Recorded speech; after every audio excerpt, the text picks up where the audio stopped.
Merhaba arkadaşlar, kanalıma tekrar hoş geldiniz. Bugün sizlerle yine çok güzel bir model yapacağız birlikte. Evet, modelim için, bu güzel modelimizi yapmak için şöyle iki renk kullanacağım ben. Gri ve çok tatlı bir pembe kullanacağım. Tığ olarak da iplerime uygun olarak 4 numara 2,50 milimlik bir tığ kullanacağız. Evet arkadaşlar, şimdi modelimin yapımına başlayacağım. Modelimizin yapımına başlamadan önce kanalıma abone olarak bana destek verirseniz çok sevinirim. Aynı zamanda videolarımı beğenerek bu şekilde beni desteklerseniz çok mutlu olurum. Ayrıca kanalıma abone olduktan sonra zil butonu üzerine tıklayıp oradan tüm seçeneğini seçerseniz yeni yüklediğim videolarımdan anında haberdar olabilirsiniz. Evet, şimdi şöyle iplerimi bir kenara çekiyorum. İlk sıramda gri ile başlayacağım. Ne yapmak istiyorsanız bu modelden bebek yeleği, bebek hırkası, battaniye yapabilirsiniz. Ne yapmak istiyorsanız yapacağınız şeyin büyüklüğüne göre zincirinizi çekerek başlayabilirsiniz. Çok sımsıkı çekmiyorum zincirimi. Şu şekilde serbest bir şekilde zincir çekiyorum.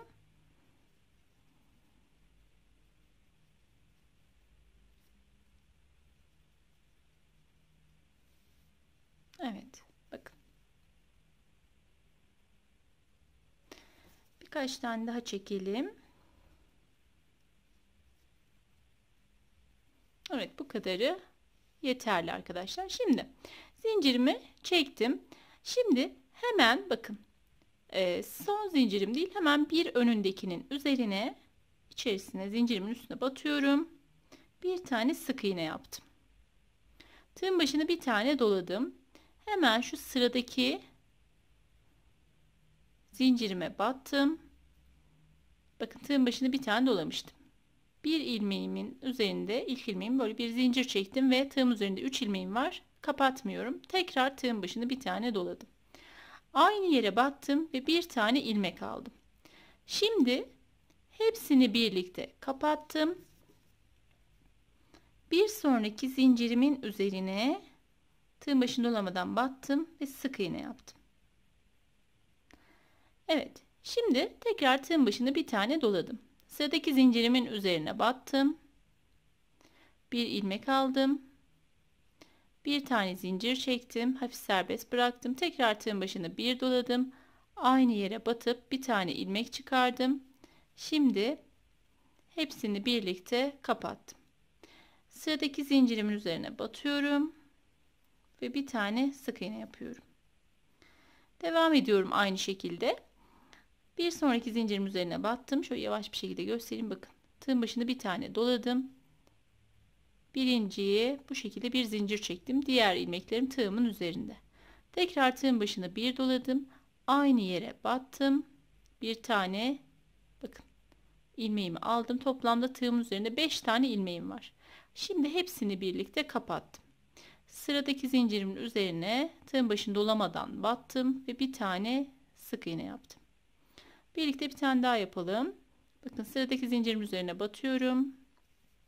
Bir ilmek aldım. Bir tane zincir çekip ilmeğimi hafif serbest bıraktım. Tekrar tığın başına bir doladım. Aynı yere batıp bir ilmek çıkardım. Şimdi hepsini birlikte kapattım. Bir sonraki zincirimin üzerine bir tane sık iğne yaptım. Tekrar tığın başına bir doladım. Sıradaki zincirime batıyorum. Bakın, bir ilmek aldım. Zincir çekip tığım üzerine 3 ilmeğim kaldı. Tekrar tığın başına bir tane doladım. Aynı yere battım. Bir ilmek aldım. Şimdi hepsini birlikte kapattım. Sıradaki zincirimin üzerine battım ve bir tane sık iğne yaptım.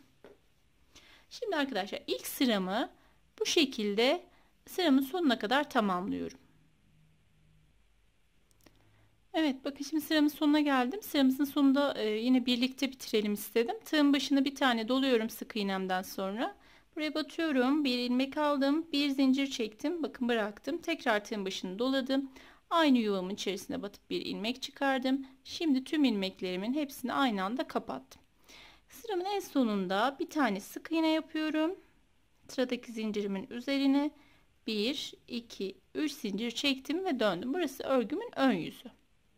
Şimdi burada tığın başında bir tane doladım. Bakın bu birinciye batmıyorum. Daha sonraki tüm yuvalarım, bakın burası sırayla çok belli zaten. Tüm yuvalarımın üzerine batıp şöyle, yani tüm boşluklara batıp ikili trabzan yapıyorum. Tığın başına bir tane doladım. Buraya battım. İkisini bir çektim. Tığın başına bir doladım, battım. İkisini bir çektim. Bu şekilde bir sıra ikili trabzan yapıyorum. Sıramız sonuna kadar farklı herhangi bir şey yapmıyoruz bu sıramızda. Modelimiz 3 sıradan oluşuyor arkadaşlar. Bu ikinci sırası. Üçüncü sıramızda pembe rengimi kullanacağım ve model tam olarak ortaya çıkmış olacak. Sıramın sonuna kadar ikili trabzanlarımı yaparak geliyorum.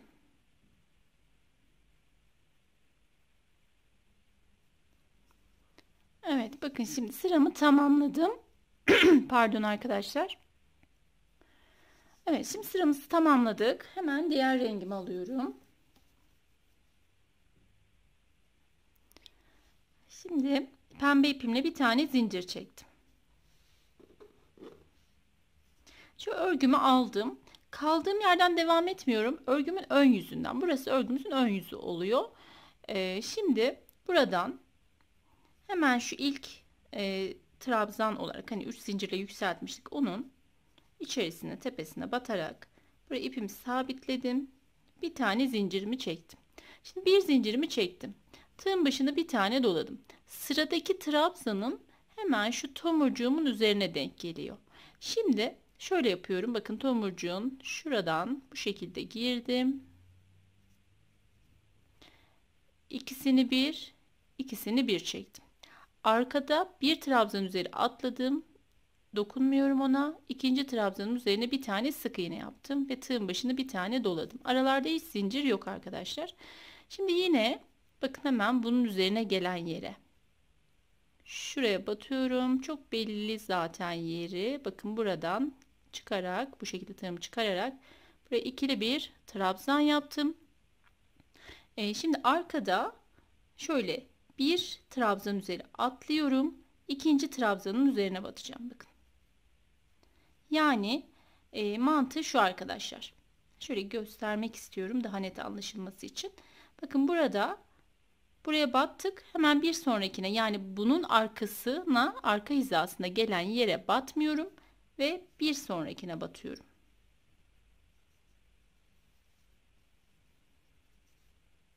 Şimdi tığın başında bir tane doladım. Bu şekilde batıp ikili trabzanımı yaptım. Şimdi buraya batıyorum. Arkada bir trabzan üzeri atladık. Tığın başına bir tane doladım.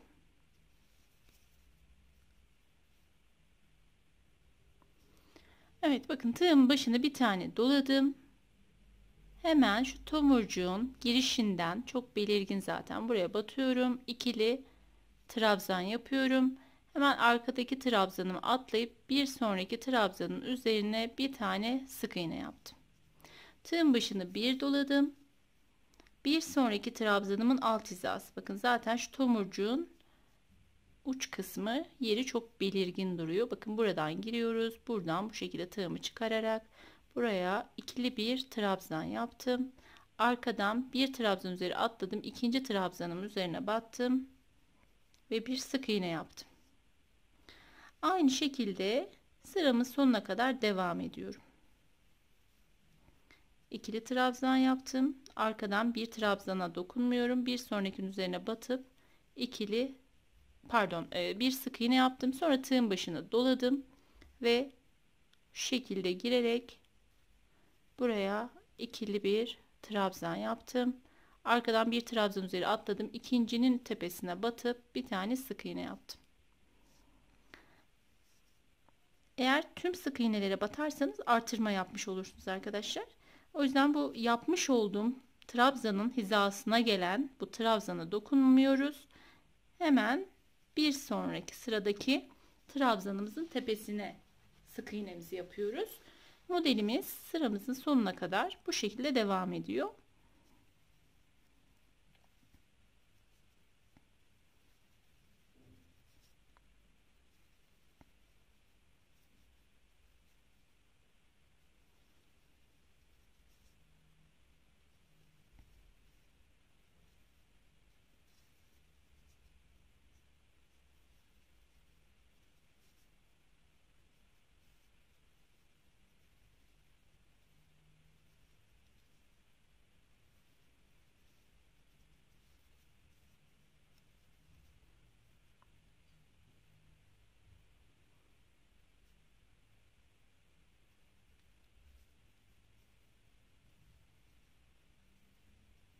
Evet, bakın şimdi yine buradan bir trabzanımı atladım. Sıramın sonundaki trabzanımın tepesine bir tane sık iğne yaptım. Şimdi pembe ipimi bıraktım.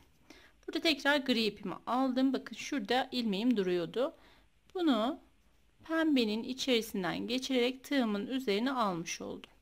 Bir tane zincir çektim. Bakın modelimiz ortaya çıktı arkadaşlar, gördüğünüz gibi. Şimdi burada bir tane zincirimi çektim. Örgümün arka yüzünü çeviriyorum. Hemen buraya bir tane sık iğne yaptım ve tığın başına bir tane doladım. Bundan sonra artık tekrarlayarak devam ediyor. Bu pembe ipimi yürüterek diğer uca götürmem gerekiyor.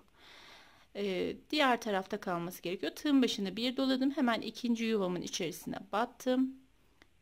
Bir ilmeğimi, bakın bir tane zincir çektim. Tığım üzerinde 3 ilmeğim var. Tekrar tığın başına bir doladım ve aynı yerden bir ilmek daha aldım. Şimdi hepsini birlikte kapattım. Bu şekilde çektim. Fakat kapatmıyorum. Hemen bir sonrakine bir tane sık iğne yaparak kapatmış oldum. Böylece tomurcuk kısmı ortaya çıkmış oldu.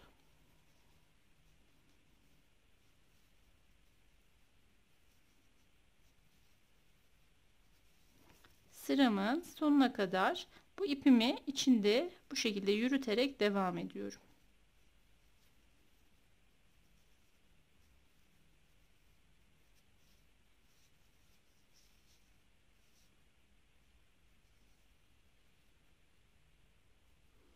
Evet, şimdi sıramın sonuna geldim. Burada 3 tane zincir çektim. Örgümün tekrar ön yüzünü çevirdim.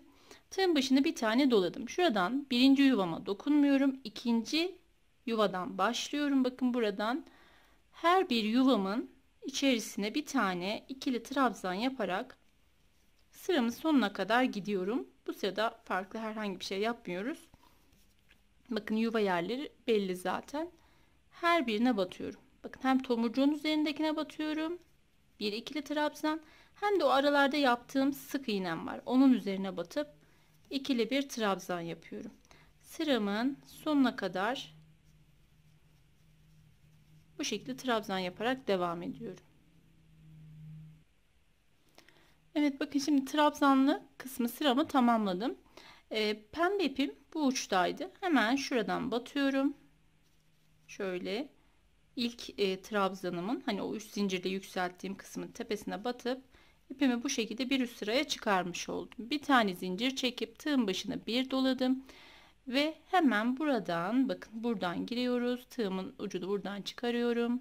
Bu şekilde aldım ve ikili bir trabzan yaptım. Şimdi ikili trabzanımı yaptım. Arka hizasındaki trabzana dokunmuyorum. Hemen bir sonraki trabzanın tepesine bir sık iğne ile battım. Tekrar tığın başına bir doladım. Yine bu şekilde buradan girdim. İkili trabzan yaptım. Bir trabzan üzeri atlayıp sık iğne yaptım. Evet, bu sıramızda bu şekilde devam ediyor arkadaşlar. Renkli renkli yapabilirsiniz bu kısımlarını. Elinizde artık ipleriniz varsa, örneğin battaniye yapacaksanız ya da bebek yeleği, bebek hırkası nerede kullanacaksanız bu kısımlarını, mesela ben hep pembe kullanıyorum. Siz pembe yerine zeminle tamamına örneğin işte gri uygulayıp ya da beyaz uygulayıp üzerindeki renkleri uyumlu farklı renklerle yapabilirsiniz. Evet, birkaç renk kullanacak olursanız arkadaşlar, hani ben arkadan ipi yürütmüştüm. Tekrar bu uca getirmek için ipi yürütmenize gerek yok. Sıranın sonunda ipinizi oradan kırarak birçok renk kullanıp o şekilde yapabilirsiniz arkadaşlar. Evet, bir iki tane daha yapıp sizlere nasıl durduğunu göstereceğim. Aynı zamanda büyük bir parçanın üzerinde de sizlere şimdi hazırlayıp daha sonra nasıl durduğunu göstermek istiyorum. Evet, bakın hemen göstereyim. Bu şekilde ilerliyor arkadaşlar modelimiz. Hemen ben büyük bir parçanın üzerinde hazırlayıp sizlere nasıl duruyor göstermek istiyorum. Evet, bakın burada da kırmızı ve beyazla denedim. Kırmızıyla da gerçekten güzel durdu. Arka yüzünde göstereyim hemen modelim. Bakın burada zemininde kartop kullandım. Üstteki kullandığım renk yine Alize'nin koton ipi. Evet, arka kısımda bu şekilde, hiç kötü bir görünümü yok. Ön yüzü böyle. Böyle minik minik tomurcuk sanki. Ben birazcık mikrofona da benzettim. Sanki böyle mikrofon var. Bir sürü bir sürü gibi de duruyor. Bilmiyorum. Ama gerçekten farklı, değişik bir model oldu. Evet, umarım beğenmişsinizdir arkadaşlar. Beni dinlediğiniz için çok teşekkürler. Yeni bir videoda görüşmek üzere. Hoşça kalın, kendinize iyi bakın.